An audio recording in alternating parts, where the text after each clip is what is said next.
कितना एग्जाम दिया जाएगा बार बार। कुछ डाउट है तो बताओ पहले। हम लोग पढ़ रहे थे algebra on set. So algebra set के अलजेब्रा में जो लॉज पढ़ रहे थे उसमें कोई प्रॉब्लम है किसी को तो बताइए, बताइए। नहीं है या है? कॉम्प्लीमेंट्स का लॉ हो गया था, आइडेंटिटी लॉ हो गया था, ऑलमोस्ट सारा हो ही गया था। एक डिमॉर्गन्स लॉ बचा हुआ है।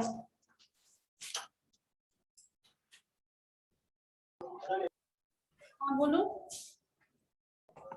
मैम एग्जांपल दे देती तो सही रहता। ठीक है, एग्जांपल फॉर्मूला।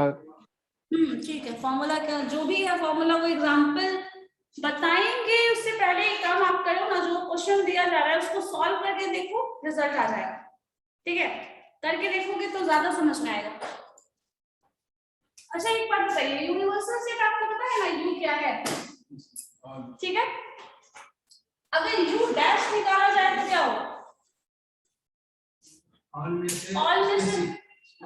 ऑल सेट है यू, उसका डैश मतलब उसके बाद जो बच गया है, उसके बाद क्या बचेगा? कुछ भी नहीं। सो यू डैश जो हो जाएगा वो क्या हो जाएगा? 5। और अगर हम 5 की बात करें और 5 डैश की बात करें तो क्या हो जाएगा? क्यों? क्योंकि नल सेट है तो उसके बाद जो बच गया क्या बच गया? पूरा का पूरा यूनिवर्सल सेट। सही है, लिख सकते हैं ये। ठीक है, एक लॉ लिख लो, डिमॉर्गन्स लॉ करके लिख लो पहले, फिर उसके बाद बता देते हैं, एग्जांपल्स दे देते हैं। लिखिए तो डिमॉर्गन्स लॉ। ठीक है, बाकी का भाई नेम याद रखो या नहीं रखो, ये याद रखना।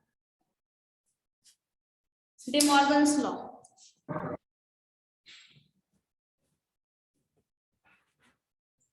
ये होता है A union B. A union B का अगर डैश निकाल रहे हैं that is equal to A dash intersection B dash. जैसे स्क्वायर स्क्वायर कहाँ है? जैसे स्क्वायर में नहीं होता A square plus B square, तो उसी तरह से हाँ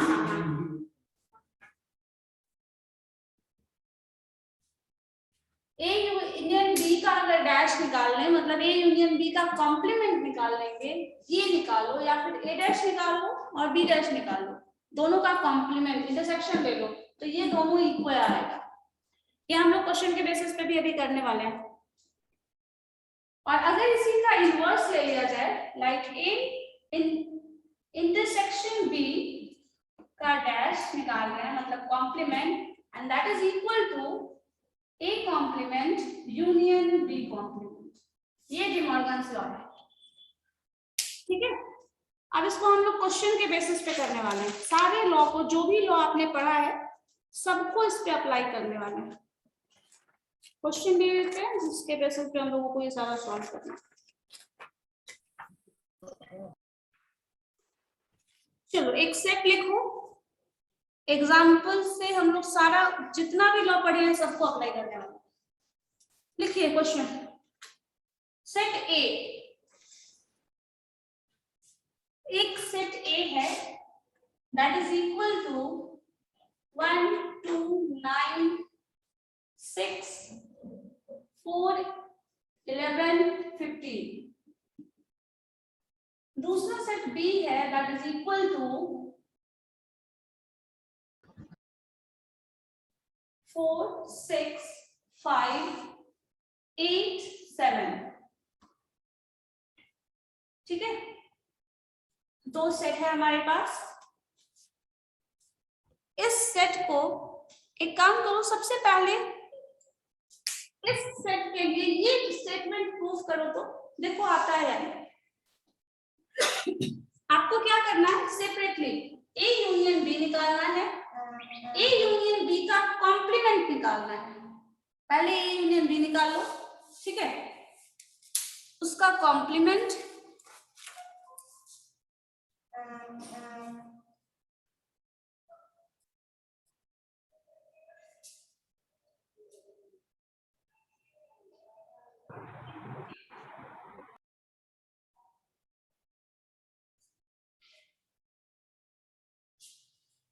निकल जाएगा, या एक हम बता देते हैं फर्स्ट वाला, सेकंड आप प्रूफ करना, ठीक है? सेकंड खुद से करके देखना, फर्स्ट हम बता दे रहे हैं, ठीक है?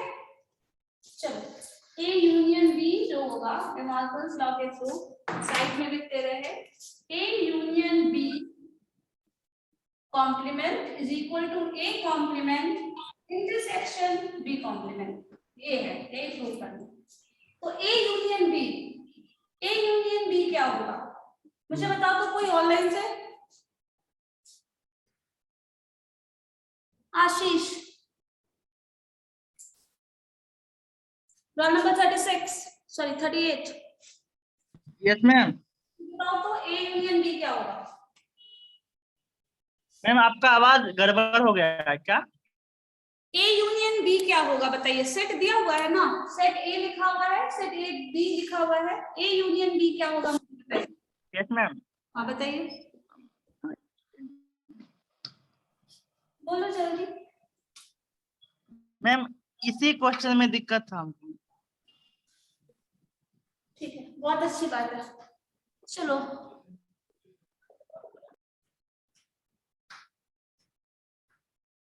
Monika Kesari, roll number 10 sir, हाँ रोल नंबर 4, बताइए तो क्या होगा A union B?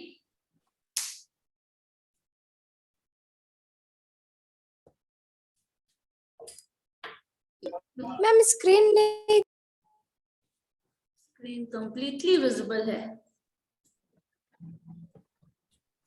1 2 9 6 4 11 screen set ए दिख रहा है। 6 क्या लिखें बताओ? 1 2 4 5 6 1 2 4 5 6 9 9 7 7 8 1 2 4 5 6 7 7 8 11 11 एंड 15, ठीक है? ये हमारे पास ए यूनियन बी में हमें करना क्या है, ए और बी का सारा एलिमेंट लिख देना है, जो रिपीटेड है उसको लिखना जरूरी नहीं है, ठीक है? ए यूनियन बी, ठीक है? अब मुझे बताओ ए यूनियन बी अगर मिल गया है तो ए यूनियन बी का कॉम्प्लीमेंट क्या होगा, जो ए यूनियन बी में नहीं हो? या फिर छोड़ो, इसको भी हटा देते हैं, हम ए डैश निकालते हैं। ए डैश बताओ क्या होगा? ए डैश क्या होगा? ए कॉम्प्लीमेंट क्या होगा? रोल नंबर 34 रोहित,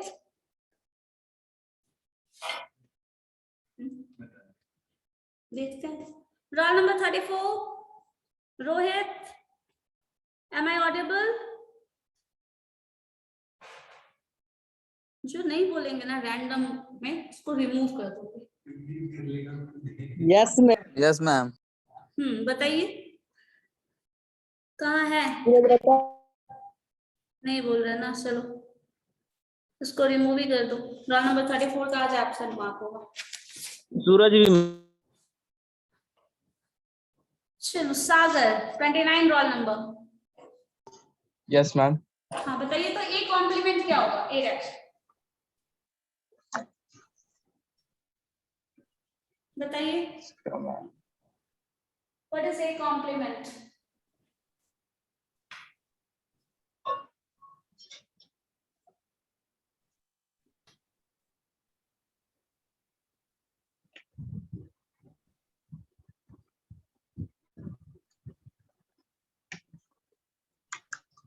कोमल, यस मैम। बताओ क्या होगा? मैम ए कॉम्प्लीमेंट होगा 5 8 7। 5 8 7। यस मैम, क्योंकि ए का कॉम्प्लीमेंट मतलब जो ए में नहीं हो तो बी का ही होगा, तो बी में ए में 5 8 7 नहीं है। नहीं पढ़ते हैं इस क्लास के, जितनों से पूछा नहीं बताया लास्ट टाइम। चलो ए कॉम्प्लीमेंट ये आ गया, बी कॉम्प्लीमेंट क्या होगा? हाँ बताओ, बी कॉम्प्लीमेंट क्या हो जाएगा? जो ए यूनियन बी में होगा और बी में नहीं है, सो वो पोर्शन, मतलब पूरा का पूरा सेट ए आ जाएगा, ए में से वो कॉमन हटा दो जो बी में है।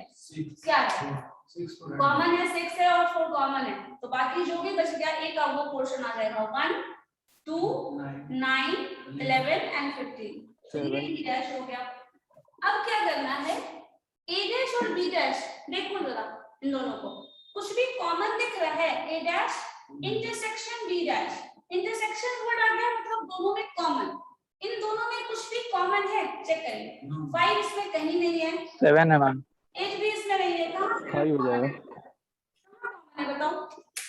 ए कॉम्प्लीमेंट बी कॉम्प्लीमेंट, इन दोनों में क्या कॉमन है? मैम 7। 5। 7 है मैम, 7। अच्छा हाँ 7 है। अपना अपना आ रहा है।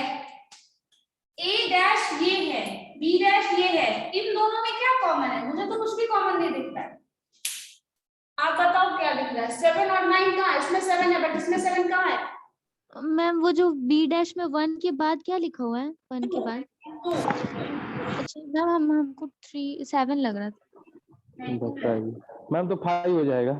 5 हो जाएगा। 5 मुझे यहाँ नहीं दिख रहा है।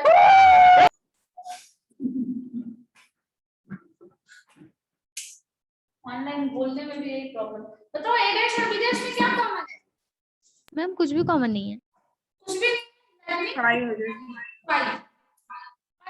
ए यूनियन बी अगर ये है तो ए यूनियन बी का कॉम्प्लीमेंट क्या हो जाएगा? A union excuse me ma'am. Hello कौन बोल रहे हो? क्वेश्चन पूछना है या फिर एक्सक्यूज मी मैम। हाँ, बोलिए। मैम यहाँ पे जो ये ए और ए डैश और बी डैश वाला मैम जो बताइए मैम, इसको एक बार मैम रिपीट कर दीजिए तो। ठीक है, ए डैश मैम तो करो ए डैश कैसे निकला है? क्लियर है? बी डैश ये है, इन दोनों में कॉमन एलिमेंट है वो ए डैश इंटरसेक्शन बी डैश है, तो कुछ भी कॉमन नहीं है। जब कुछ भी कॉमन नहीं है तो 5 नल सेट। अब दूसरे में पूछा जा रहा है ए यूनियन बी में पूरा का पूरा एलिमेंट आ गया, तो क्या है जो ए यूनियन बी में नहीं है? तो ए यूनियन बी अगर हम निकालें, इसका डैश निकाल लें, तो ये जो हो जाएगा ये भी आपका ए यूनियन बी का अगर कॉम्प्लीमेंट निकालें हैं दैट इज आल्सो 5, और दोनों अगर 5 है तो इक्वलिटी प्रूफ हो गया। यही प्रूफ करना था, ठीक है। और अगर इसी का दूसरा लॉ देखा जाए तो ए इंटरसेक्शन पूरा जाए। कॉम्प्लीमेंट निकाल रहे हैं and that is equal to A complement union B complement. ये करके देखो तो ये बी जो पॉइंट नहीं है। हाँ, बोलो ए यूनियन बी का डैश सी में इसमें कौन नहीं है? जैसे कोई पूरा क्लास, जैसे ए यूनियन बी बोला जा रहा है, तो ए यूनियन बी में ये पूरा का पूरा एलिमेंट आ गया जो कि ए और बी दोनों के कॉम्बिनेशन से बना है। अब क्या है जो इन सब में नहीं? ये कॉम्प्लीमेंट क्या होता है? किसी में कॉम्प्लीमेंट आता है तो क्या होता है? वो पोर्शन जो इसमें नहीं है। एडिशन निकाल रहे थे तो क्या कर रहे थे? इस यूनियन में से ए का पोर्शन रिमूव कर रहे थे। तो अब यूनियन में से ए यूनियन बी का पोर्शन रिमूव कर दोगे तो कुछ बचेगा? कुछ भी नहीं बचेगा, तो वो 5 हो जाएगा। तो ए यूनियन बी का कॉम्प्लीमेंट 5, तो ये दोनों 5 हो गया। That means this is result. Hello, I'm Suraj. I'm Suraj. I'm Suraj. I'm Suraj. I'm Suraj. I'm Suraj. I'm Suraj. I'm Suraj. I'm Suraj. Ma'am ये लास्ट वाला लिखना ठीक होगा क्या?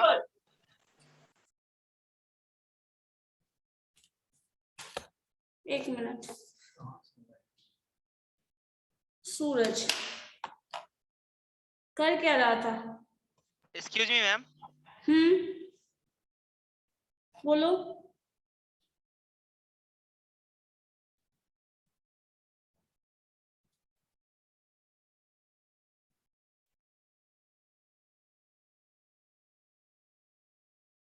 बोलो क्या बोल रहे हो?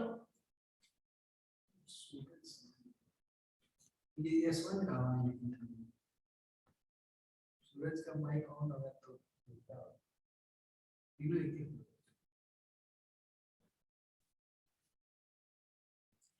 क्वेश्चन किसकी तरफ से था?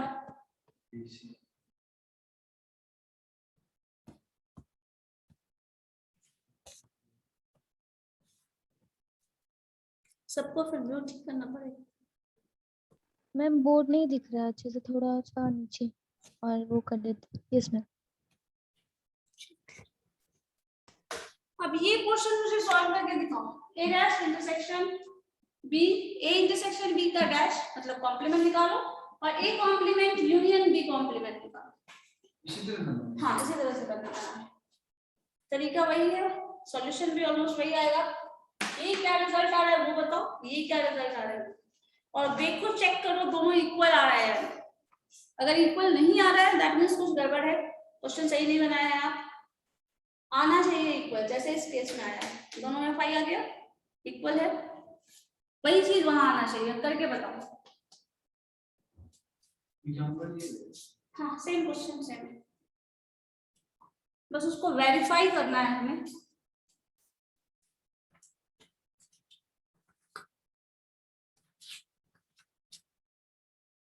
मैम ए में क्या है मैम? 1 2 9 6 4 के बाद 11 है ना? हाँ 4 11 एंड 15। ओके मैम, ठीक है, हो गया।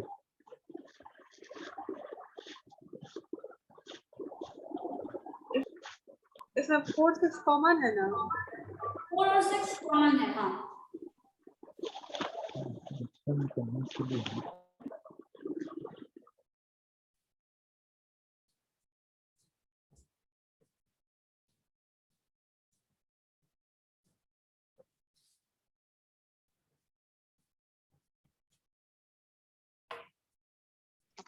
इतना लेट सब लोग क्यों ज्वाइन कर रहे हो? अभी क्यों ज्वाइन कर रहे हैं इतना लेट से? करो जल्दी से, बताओ मुझे क्या आंसर आ रहा है, राइट है या नहीं? एक कॉम्प्लीमेंट निकालो, बी कॉम्प्लीमेंट निकालो, दोनों कॉम्प्लीमेंट्स का यूनियन निकालिए, ए इंटरसेक्शन बी निकालिए। ये पोर्शन मिटा देते हैं, ये तो ऑलरेडी सॉल्व हो चुका है। करके बताओ। ए यूनियन बी निकाला हुआ है, मतलब एक स्टेप का क्वेश्चन सॉल्व है। Set A set B union already निकाला हुआ है। तो पहले तो इसमें हम लोग ए इंटरेक्शन बी ना निकालेंगे, तब ना मैम उसका मैम हम लोग ए इंटरेक्शन बी का डैश निकालेंगे। हाँ एक तो ए यूनियन बी तो निकाला हुआ है ना, तो ए यूनियन नहीं आपको ए कॉम्प्लीमेंट क्या होगा? बन गया। ए यूनियन बी में से ए का पोर्शन रिमूव कर दो, तो जो बच रहा है वो आएगा ए कॉम्प्लीमेंट। बी कॉम्प्लीमेंट निकाल लो, दोनों का यूनियन निकालो, निकाल कर बताओ मुझे। और कैमरा ऑन करो सब लोग, कैमरा ऑन करिए। चलिए सॉल्व करके बताइए जल्दी से, 1 बाय 1 सब लोग बताइए। मैम बन गया। क्या आया है? A dash union B dash क्या है? मैम ए dash union B dash 1 2 5 8 7 9 11 15। 1 2 1 2 5 1 2 5 8 7। Okay ma'am ए डैश, मैम ये ए डैश यूनियन बी डैश का बता रहे हैं। अच्छा ए डैश यूनियन बी डैश, ठीक है बताओ। 1 2 5 8 7 5 8 7 9 11 15। 9 11 15 यस मैम। क्या है? ठीक है। ए कॉम्प्लीमेंट, अब इस केस में हम लोगों ने पढ़ा था ए कॉम्प्लीमेंट और बी कॉम्प्लीमेंट अलग अलग निकाल रहे हैं और दोनों का यूनियन कर रहे हैं, मतलब दोनों में से जो कॉमन टर्म है वो रिमूव हो जाएगा। कॉमन टर्म क्या था? 4 and 6। 4 and 6 ये जो है वो हमारा कॉमन टर्म है, तो ये Yes, रिमूव होके जो भी बचेगा वो हमारा ये सेट होगा। अब यही काम आपको दूसरे केस में क्या करना था, ये आंसर तो इस वाले क्वेश्चन का आ गया। दूसरे में क्या करना है? ए इंटरसेक्शन बी निकालना है, देन उसका डैश निकालना है। तो ए इंटरसेक्शन बी क्या हो जाएगा? जो दोनों में कॉमन है, दैट मींस मैम 4 और 6। जो आपका 4 है 4 और 6। 6 जो है ये कॉमन आ गया। अब इस कॉमन टर्म इसका कॉम्प्लीमेंट निकालेंगे तो इस पूरे यूनियन में से ये सेट रिमूव कर देंगे, रिमूव हो जाएगा। तो Yes. जो ये टर्म है वही आएगा। ये तो 2 बार हो गया। हाँ ठीक है, वही Yes, इक्वलिटी प्रूफ हो गया। सो अगर इक्वलिटी करना चेक करना है या फिर क्रॉस वेरीफाई करना है अपने आंसर को, तब आप डे मॉर्गन्स लॉ वाला केस अप्लाई करते हो, बाकी केस में हमें सॉल्यूशन ही मिलता है। ठीक है, चलो एक सेट ए यूनियन बी निकाला हुआ है, मैंने लॉ बताया था A union B union C के बेसिस। एक और सेट अगर सी है, लाइक मान लीजिए 6 10 15 11 एंड 13, ठीक है, ये सेट दिया हुआ है। ए बी और सी 3 सेट है हमारे पास। अब आप चेक करो तो जरा, A union B union C is equal to A union B union C। क्या ये आ रहा है? चेक करिए तो क्या करना है आपको, B यूनियन C पहले निकाल लेना है और जो आ जाएगा उसके साथ A का यूनियन निकालना है। ठीक है, नेक्स्ट स्टेप में A यूनियन B पहले निकाल लेना है, जो रिजल्ट आएगा उसके साथ फिर C का यूनियन निकालना है, ये करना है। तो हमें सिर्फ यूनियन के बेसिस पे सॉल्व करना है, तो करना क्या होगा, A यूनियन B निकालो, बोलो पहले B यूनियन C निकालो, B और C में जो भी combine overall combination B union C क्या होगा, चलो बताओ तो, ऑनलाइन में से कोई बताइए, B यूनियन C क्या होगा? Yes, ma'am. 5 4 4, ठीक है, 4 बी यूनियन सी ना मैम, तो इसमें 4 5 4 5 6 भी होगा ना, 6 भी होगा, 7 होगा, 7 8 यूनियन Yes, ma'am. यूनियन का कॉमन Yes, टर्म, ma'am. सारा का सारा जो कॉमन टर्म है पूरा का पूरा टर्म कंबाइन करके लिखना है, यूनियन टर्म है ना, सो कंबाइन यूनिवर्सल 4 6 4 5 6 7 देन 8 भी आ जाएगा, 10 भी होगा, 11 13 एंड 15, ये पूरा का पूरा A यूनियन B है। अब A यूनियन B ये ऑलरेडी आ चुका है, B यूनियन C ना है, अच्छा सॉरी B यूनियन C ये आ चुका है।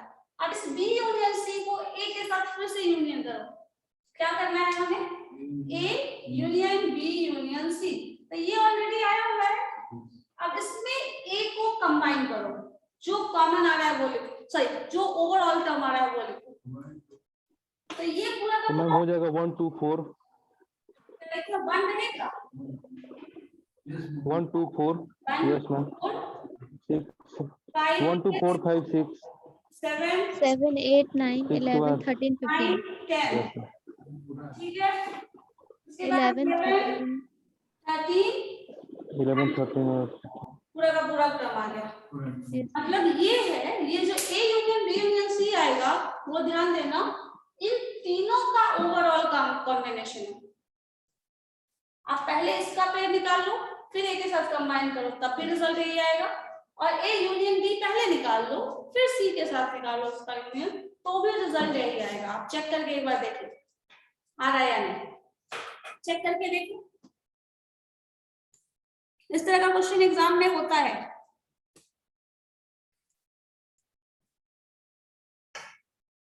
जिसका सिंपल सा कॉन्सेप्ट है, यूनियन मींस दोनों को कंबाइन कर दो, इंटरसेक्शन मींस दोनों में जो कॉमन है उसको निकाल दो, कॉम्प्लीमेंट मींस वही है, इस पर्टिकुलर क्वालिटी को कोई भी फॉलो कर रहा है, सपोज पूरे डिपार्टमेंट को डिवाइड कर दिया, पूरे कॉलेज को डिपार्टमेंट ऑफ बीबीए, बीबीए का जो डिपार्टमेंट नहीं है, सिर्फ 2 कंडीशन में डिवाइड कर रहे हैं, सक्सेस फेलियर। सो ये केस ऑलरेडी बता चुके हैं, 2 पार्ट में जब डिवीजन होता है तभी A और A डैश वाला टर्म आता है, मतलब कॉम्प्लीमेंट जो केस है वो 2 पार्टीशन में डिवीजन ही है, either that or that।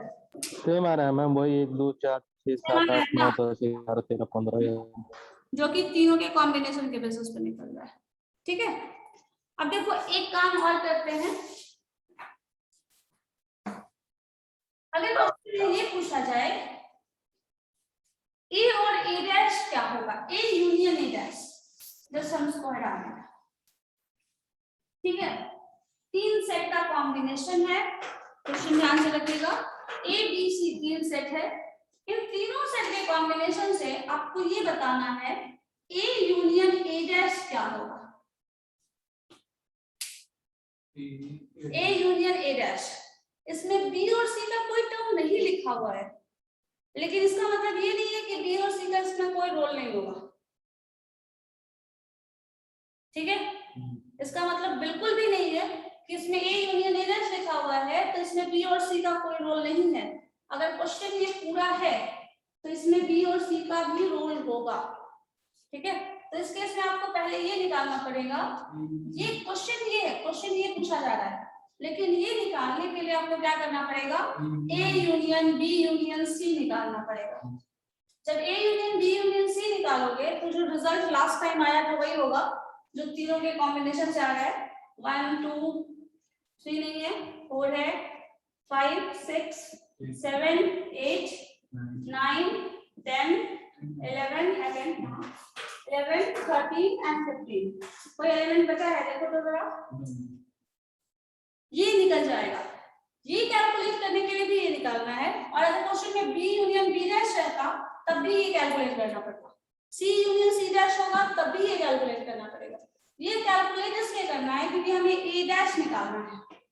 A set तो पता है, ए डैश निकालने के लिए हमें यूनियन चाहिए, यूनियन मिल गया। अब ए डैश, इसमें से ए वाला जो भी टर्म है वो रिमूव कर दो। तो ए का टर्म क्या है, 1 है, ए का टर्म क्या है, 2 है, 4 भी है, 6 भी है, 9 है, 11 है और 15 है। इसको रिमूव कर दो। जब इसको रिमूव करोगे तो बच रहा है क्या, 5 7 8 10 13। ये हो गया ए डैश। अब ए जो ऑलरेडी यहाँ पे है, ए डैश ये है, तो ए और ए डैश निकालोगे तो क्या आ जाएगा, वापस से यही सेट आ जाएगा। देखना जरा, यस मैम, आ रहा है। Yes ma'am. मतलब क्वेश्चन में ये आप लॉ में पढ़े होंगे, A union A dash is equal to universal set. ये होगा, करके देख लो। तो ये कुछ लॉ जो भी आपने देखा अलजेब्रा वाला, उस रिजल्ट के बेसिस पे या तो क्वेश्चन हो सकता है, या तो क्वेश्चन के बेसिस पे रिजल्ट प्रूव करने के लिए पूछा जा सकता है। क्वेश्चन 2 वे होगा, आइदर आपको ये लॉ प्रूव करना होगा क्वेश्चन के हेल्प से, या क्वेश्चन दिया हुआ है उस पर आपको लॉ अप्लाई करना है। ठीक है, दोनों तरीका हो सकता है, या तो लॉ के बेसिस पे क्वेश्चन पूछ दिया या क्वेश्चन के बेसिस पे लॉ पूछ दिया। दोनों को प्रूव करने के लिए 2 वे रहेगा क्वेश्चन। तो ये चीज इस तरह से, इसका जितना भी लॉ पढ़े हो, जो भी टर्म्स अलजेब्रा वाला लास्ट क्लास में हम पढ़े थे, सारा का सारा इस तरह से प्रूव किया जा सकता है। सेम सेट ऑफ एग्जांपल, आप एक एग्जांपल लो, इन तीनों का कॉम्बिनेशन, जितना भी लॉ है, जितना भी अलजेब्रा वाला रूल था, सारा का सारा अप्लाई करके दिखाओ। और मुझे नेक्स्ट क्लास में आपका जितना भी मैंने अब तक पढ़ाया है सारा एक फ्रेश कॉपी में मुझे लिखा हुआ चाहिए, और साथ में इंक्लूसिव क्या होना चाहिए, ये जितना भी लॉ मैंने बताया सारा इस एग्जांपल के बेसिस पे सारे के सारे लॉ को प्रूव करोगे। 4-5 क्वेश्चन मैंने बता दिया है। Yes ma'am. उसी 4-5 के बेसिस पे आपको पूरा का पूरा लॉ प्रूव करना, और ये कॉपी में अच्छे से एक सुंदर सा राइटिंग से सॉल्व करके सब कुछ एक जगह लिख के रखें। ठीक है, यस मैम। और इसका मुझे सबका कॉपी, जितने 80 स्टूडेंट्स हैं अप्रॉक्स, सबकी कॉपी मुझे चाहिए नेक्स्ट वीक। Yes ma'am. ठीक है, यस मैम। नहीं तो समझ लीजिए, फिर नहीं तो अभी से शुरू हो जाएगा इंटरनल का मार्क, अभी से अपना स्कोर करना शुरू कर दो, नहीं तो बाद में एक ही बार स्कोर करना आपके लिए भी बहुत मुश्किल हो जाएगा। सबको उतना करना है, हो जाएगा? बताओ नेक्स्ट क्लास तक।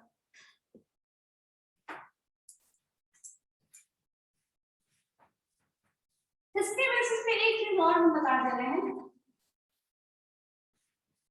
जो कॉन्सेप्ट हम लोग फिर से शुरू करेंगे, पढ़ेंगे तो पढ़ना होगा, दोबारा से हम बता देंगे, लेकिन एक रफ आइडिया ले लो क्या है।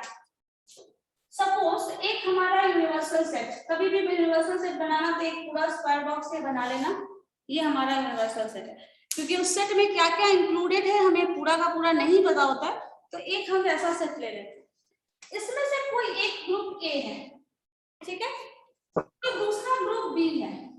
Suppose this is A, this is B, ठीक है। अब जरा ध्यान से समझिएगा इसको। अगर इस क्वेश्चन में पूछ दिया जाए ए यूनियन बी क्या है, ग्राफिकली समझो, ए यूनियन बी क्या है, तो ए यूनियन बी अगर देखेंगे तो ए का पूरा पोर्शन ए यूनियन बी में क्या आता है, ए का पूरा पोर्शन, बी का पूरा पोर्शन, और जो कॉमन होता है उसको हम एक ही बार लिखते हैं, उसको 2 बार तो नहीं लिखते हैं। तो अगर ये पूरा यूनिवर्सल सेट है तो इसका नोटेशन ए यूनियन बी होगा। क्यों होगा? क्योंकि सिर्फ दो सेट का कॉम्बिनेशन है। जैसे लास्ट क्वेश्चन में ए बी और सी तीन सेट था, तो यूनियन उसमें ए बी सी तीनों का कॉम्बिनेशन, मतलब एक सेट और ऐसा इंक्लूड कर सकते हो। लेकिन ये हमारे पास अभी नहीं है, हमारे पास सिर्फ दो सेट है, और उन दोनों के सेट के बेसिस पे यूनिवर्सल सेट जो होगा वो ए यूनियन बी होगा, जिसका नोटेशन आप यू डाल सकते हो। ठीक है, जो कॉमन टर्म है ये, इसको बोला जाता है ए इंटरसेक्शन बी। ग्राफिकली उस चीज को समझे तो इंटरसेक्शन दोनों में जो कॉमन है, ऐसा भी हो सकता है कोई दो अलग अलग सेट हो, उसमें कुछ भी कॉमन ना हो। Suppose this is set A, this is set B, तो इन दोनों में कुछ कॉमन है क्या? क्योंकि कोई इंटरसेक्ट नहीं कर रहा है, ओवरलैप नहीं कर रहा है। जब ओवरलैप नहीं कर रहा है, देन दोनों दो अलग अलग सेट है, दो डिफरेंट प्लेसेस है। सपोज ये बिहार है, ये बंगाल है, दोनों अलग अलग है। ठीक है, तो दो अलग सेट है, तो कोई इंटरसेक्टिंग पॉइंट नहीं होगा। लेकिन ये हो सकता है, मान लो ये इंटेलिजेंट लोगों का ग्रुप है, ठीक है, और ये ऑनेस्ट लोगों का ग्रुप है, तो कुछ ऐसा भी हो सकता है कि इंटेलिजेंट लोग और ऑनेस्ट लोग कुछ कॉमन हो जाए, जो इंटेलिजेंट भी हो और ऑनेस्ट भी हो सकता है ऐसा। सो जो दोनों में कॉमन कंडीशन, जो दोनों ही लॉ को फॉलो करेगा, दोनों ही रूल को फॉलो कर रहा है, वो कॉमन हो जाएगा ए इंटरसेक्शन बी। ठीक है, ये सिंपल आप एग्जांपल, जैसे डांसिंग का एक ग्रुप, सिंगिंग का, ऐसे भी लोग हैं जो डांसिंग और सिंगिंग दोनों करते हैं, सो वो कंबाइन वाले केस में आ जाएंगे। अब यहां से देखिएगा, ये जो सेट है, हम इस क्वेश्चन की बात कर रहे हैं, इस क्वेश्चन की बात करें तो ये क्वेश्चन क्या है? ये पूरा का पूरा सेट ए है क्या? नहीं है, क्योंकि आप इतना इसमें से रिमूव कर दे रहे हैं, ये क्वेश्चन नहीं है उसमें। तो ये जो सेट है उसको क्या बोला जा सकता है? ये पूरा का पूरा सेट ए तो नहीं है। ठीक है, तो ए का पोर्शन कुछ है, बट ए उसमें ए का कुछ पोर्शन बचा हुआ भी है। तो आप जरा ध्यान से देखो, ये याद है कि ए डैश हम किसको बोलते थे या बी डैश किसको बोलते थे? बी कॉम्प्लीमेंट जब आ रहा था, तो बी का वो पोर्शन, बी कॉम्प्लीमेंट मतलब, बी कॉम्प्लीमेंट का मतलब क्या हो गया? पूरे यूनिवर्सल सेट में से बी को हटा दे तो बी कॉम्प्लीमेंट हो जाएगा। अब पूरे यूनिवर्सल सेट में से हम क्या कर रहे हैं, यहां से ये जो लिया जा रहा है इसमें से एक का भी पोर्शन कटा हुआ है, तो इसको क्या लिख सकते हैं? ध्यान से समझना, इसको ऐसा लिखा जा सकता है, ए यूनियन बी डैश। पहले देख लो बी डैश क्या है, बी डैश वाला पोर्शन, बी डैश क्या है? जो बी में नहीं है। तो बी में क्या नहीं है? ये पोर्शन है जो बी में नहीं है, ऐसा है। बी का पोर्शन हटा दे रहे हैं, तो देखो ये पूरा बी है, तो बी डैश क्या हो जाएगा? बी वाला एरिया, मतलब ये बी को छोड़ के जो बच गया ये पोर्शन दिख रहा है, मतलब जो कलर्ड है वो क्या है? बी डैश है। ठीक है, और वो ऑलरेडी ए में एग्जिस्ट करता है, तो ए यूनियन बी डैश लिख सकते हैं। अगर हम ऐसा इधर कर सकते हैं, तो इस वाले पोर्शन को क्या कर सकते हैं? ये हो जाएगा ए डैश यूनियन बी।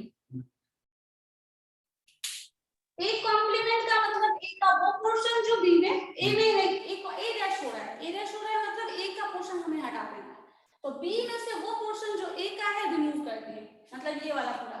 तो इधर वाला जो अगर हम कलर्ड कर दें ये वाला, तो ये हो जाएगा ए डैश, सिंपली हटा दो, यूनियन हटा दो, सिर्फ ए डैश लिख सकते हैं, बस इतना बताओ, छोड़ो ये बी डैश लिख सकते हैं, यूनियन हम बाद में करेंगे। ये ए डैश हो जाएगा क्योंकि ए का पोर्शन उसमें से रिमूव कर दिया गया, ए डैश है। इस ये पोर्शन बी का पोर्शन ए में से रिमूव कर दिया गया, तो ये बी डैश है।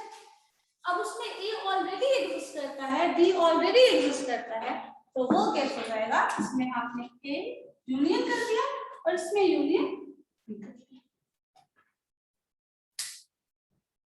जो कि डायग्राम के बेसिस पे भी बनाया जा सकता है, जिसको हम लोग वेन डायग्राम बोलते हैं। बट इसके हम लोग डिफरेंट केसेस में कैसे कैसे सॉल्यूशन आएगा वो भी देखेंगे। ये एक ए यूनियन बी का एक ये भी सेट हो सकता है, ए यूनियन बी का एक ये भी सेट हो सकता है। ये तब होगा जब ए और बी दोनों डिफरेंट दोनों में कुछ भी कॉमन नहीं है, लेकिन ये तब पॉसिबल है जब दोनों में कुछ टर्म है वो कॉमन है, तो हमारा इस केस में आ जाएगा।